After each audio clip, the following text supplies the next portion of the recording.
My name is Lindsay Tirico, and I'm joined by Juliet Mohnkern, who's the Director of Public Policy at Chavez Schools. And we're here at the YEP-DC Intersections in Education Conference, chatting here about the session that Juliet actually just did.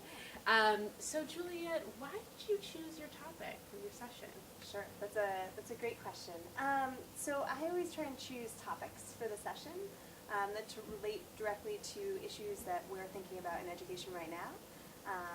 I work at Chavez, as you mentioned, which is a charter system of about 1,400 students, and we're leading our process of developing benchmark assessments and getting ready for the next generation assessments. So I thought it was a topic that a lot of educators would be interested in learning about.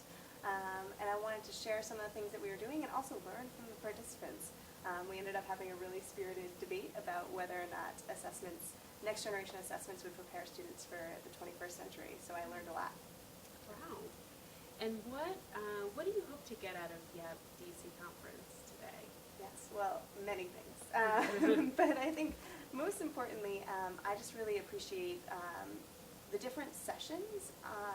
I just went to a session on the Carnegie unit, which blew my mind about the future of what schools could look like if they were totally reinvented without sort of having to think about seat time, but more focused on student learning.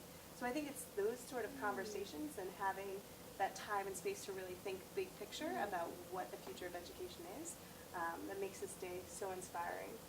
Not to mention the great community of people that are here that you can sort of informally chat with and have conversations with throughout the day. Great. And what's been your favorite experience so far today? Oh, that's really tough. So I have to say, the participants in my room were fabulous. I asked them to do a hassle line style debate, which everybody stands in a row and faces each other, and debated these new next generation assessments. So my favorite moment was we were about to start. One participant said to me, "Wait, we need more time. We want to learn more before we go into this debate." So I think everyone's just super engaged in these topics, and that was a really powerful moment for me. Wow, what a great activity! And it sounds like there was a lot of interest. And what motivated you to get involved in YEP-DC? So I really appreciate being involved in YEP-DC because of the community of people that I've learned so much from. Whether it's the more the happy hour events or this conference, I feel like I'm always learning from the different people that are involved in the YEP community. That's great. Well, thank you so much, Juliet, and back to you, Jeremy.